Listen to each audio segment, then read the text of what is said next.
ta'ala fi kitabil karim. A'udzu billahi minasyaitonir rajim.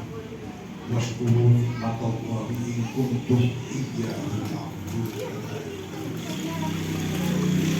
Yang kami hormati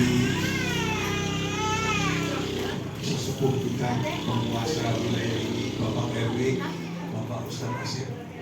Yang kami hormati Bapak Kapolsek Setu, yang dalam hal ini diwakili oleh Bapak Budi Suwari sebagai Bimas Pol. Yang kami hormati Ketua Yayasan Aulia Al-Mukarrom Bapak Zainuddin. Yang kami hormati Bapak Ustadz Mahmud, ibu-ibu, para ustadzah, bapak-bapak, serta saudara-saudara yang dimuliakan Allah. Puji syukur kami panjatkan kehadiran Allah Subhanahu wa Ta'ala, di mana pada kesempatan berbahagia ini kita oleh Allah masih banyak diberikan kenikmatan, utamanya kenikmatan iman, kenikmatan Islam, dan mudah-mudahan Allah selalu diberikan sohibul fadilah wal barokah buat kita. Selanjutnya, sholawat serta salam kita limpahkan kepada junjungan kita, baginda Nabi besar Muhammad Sallallahu Alaihi Wasallam, yang telah membawa kita dari alam zulumat menuju alam dinul Islam, dan mudah-mudahan syafaatnya selalu bersama kita di yaumil kiamat nanti. Akhirnya, apa kabar semua? Alhamdulillah, luar biasa. Allahu Akbar. Alhamdulillah. Oh, ini adik-adik tapi pinter-pinter ini. Betul. Ini Pak Zainuddin ini berhasil. Ya memang kita dalam rangka menggalang anak yatim, mendidik, membesarkan, menguatkan mereka itu tidak mudah. Tidak mudah. Kami sendiri ada pesantrennya jauh di Lampung sana, saya bikin pesantren di kilometer 71 kalau sekarang di Jatiagung, Lampung Selatan. Alhamdulillah kita mau membina anak-anak kecil ini, termasuk ada anak-anak kecil baru 22 anak yatim yang kita tampung, dan selebihnya nanti kalau kita model kayak di Depok. Jadi nanti kita untuk anak kos wajib ngaji dan mereka boleh bebas kuliah di ITERA, karena kebetulan pesantren kami dekat dengan ITERA, Institut Teknologi Sumatera. Itu ITB-nya Sumatera itu ya ITERA. Jadi memang tidak mudah. Ternyata yang tadinya kita yang anak sekolah, anak biasa, ternyata mendidik yang pakut, yang anak-anak yang baru tumbuh ini tidak gampang. Apalagi memberikan contoh yang apa ya, yang baik itu sulit.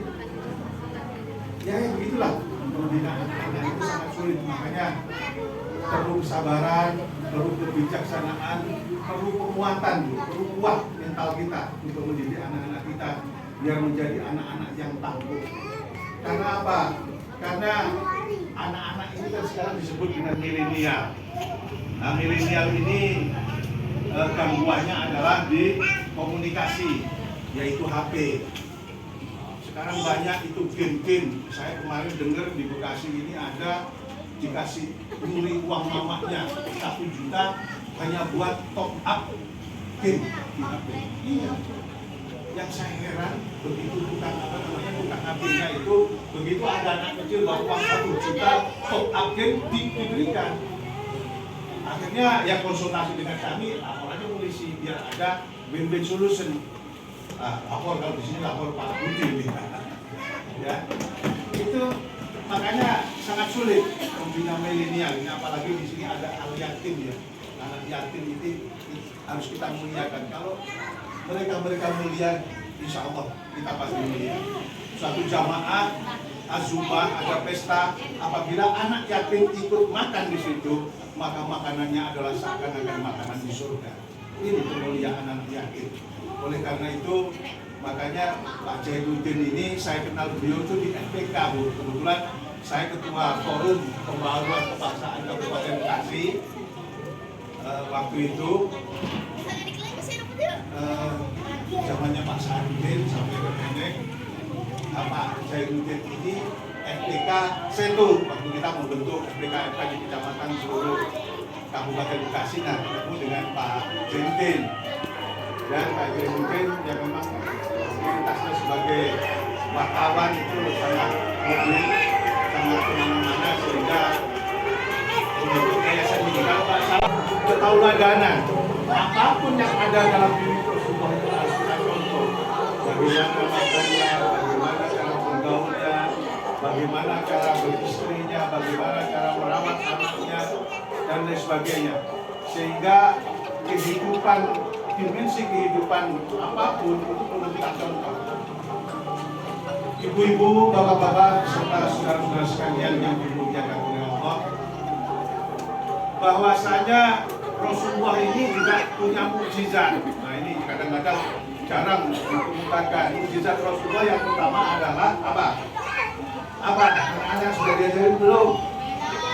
Mukjizatnya Muhammad adalah Al-Qur'an. Al-Qur'an itu sekaligus rahmatnya khusus buat orang-orang Islam. Wa nunazilul minal Qur'an ma huwa sifaun wa rahmatan lil mu'minin. Wa nunazilul minal Qur'an, Allah telah menurunkan Al-Qur'an ma huwa, yaitu ayat-ayat Al-Qur'an sifaun, bisa kita jadikan obat. Al-Qur'an bisa kita jadikan obat kehidupan. Obat apa saja. Karena makanya di situ lughahnya sifat, bukan dawaun. Kalau dawaun itu obat, pil, jamu dan lain sebagainya. Tetapi sifat ini pengertian obat yang lebih luas. Oleh karena itu Al-Qur'an bisa kita jadikan obat. Kita susah ngaji, dia tidak susah. Dalam kondisi apapun, coba kita jadikan obat. Kita ngaji dan kita hafalkan. Iya Bu, kita nganggur hafalin Quran. Di mobil perjalanan mana, kalau saya begitu, kita hafalnya aja, nggak usah perlu yang terlalu urut. Nggak hafal berhenti, nanti dilihat di rumah di Al-Quran, dihafalkan. Pokoknya dimanapun juga kita hafalkan. Niatnya untuk dijadikan obat agar supaya kita tidak tersesat, agar supaya juga kita diselamatkan di perjalanan. Jangan boleh kita nganggur cuma diam-diam melamun, jangan. Cobalah membaca Al-Quran untuk agar supaya kita jadikan obat. Wa rahmatan lil mu'minin. Al-Quran itu juga rahmatnya khusus kepada orang yang mukmin. Rahmat. Rasulullah dilahirkan itu juga rahmat. Al-Quran juga rahmat. Ini mukjizatnya Muhammad. Rahmatnya Allah ini yang akan membawa kita kepada surga. Rahmatnya Allah inilah yang akan membawa kepada kita mempunyai kebahagiaan di dunia wal akhirat. Rahmat itu bisa rahmat di dunia, kita mulia. Ya, itu mukjizatnya. Makanya perlu Al-Quran ini. Anak-anak sudah menghafal Al-Quran belum? Juz amma? Belum, ya dihafal ya, juz amma. Juz amma perlu itu dihafalkan sampai hafal. Ya, juz amma itu Pak Zainuddin penting, karena nanti kalau kita sudah jadi orang, kalau imamin sholat paling ya juz amma itu yang perlu kita hafal. Ibu-ibu, bapak-bapak, serta saudara-saudara sekalian, banyak mukjizatnya Muhammad. Apa yang lain? Yang tahu siapa? Mukjizatnya Muhammad, Nabi Muhammad itu bisa memperbanyak makanan, ya, bisa memperbanyak minuman. Pernah susu itu 1 gelas yang harus minum banyak, diminum 1 sampai yang terakhir kepada Muhammad itu susunya masih ada, termasuk mengeluarkan tangan dari waktu perang Khaibar, mengeluarkan air tangan karena belum ada yang wudu. Termasuk juga pada waktu itu perang Khaibar, Ali bin Abi Thalib sakit mata, diobati oleh Rasulullah dengan ludahnya. Jadi makanya kalau orang sekarang ini Ustaz meludahi kita untuk jadi obat, kalau jadi akal itu ada sunnahnya. Rasulullah pernah seperti itu. Oleh karena itu, marilah anak-anakku sekalian, ya, karena anak-anak ini perlu didikan, perlu pengajaran, perlu ketauladanan. Nah ini, yang penting adalah ketauladanan dari guru-gurunya, dari ustadz dan ustadzahnya ini dalam rangka mengajar. Perlu ada bimbingan, ketauladanan, dan juga penguatan. Artinya penguatan akidah. Karena sekarang banyak ya paham-paham yang beredar di lingkungan kita tidak paham Ahlus Sunnah wal Jamaah. Ya, karena kalau sudah bukan Ahlus Sunnah wal Jamaah nanti pasti ada perbedaan akidah pasti.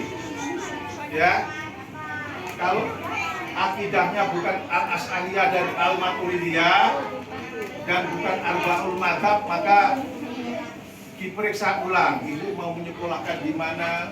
Itu perlu ada bimbingan dari guru-guru, dari ustadz-ustadz dan yang lain sebagainya. Saya kira itu ya, karena ini waktunya saya juga. Mari kita membacakan Mukjizatul Fatihah. Mudah-mudahan dengan Mukjizat Fatihah anak-anak besok menjadi anak-anak yang bermanfaat, anak-anak yang berguna bagi bangsa dan negara, anak-anak yang menjadi sarjana, yang nanti mampu mengangkat dirinya menjadi orang yang takwa kepada Allah Subhanahu wa taala. Al-Fatihah.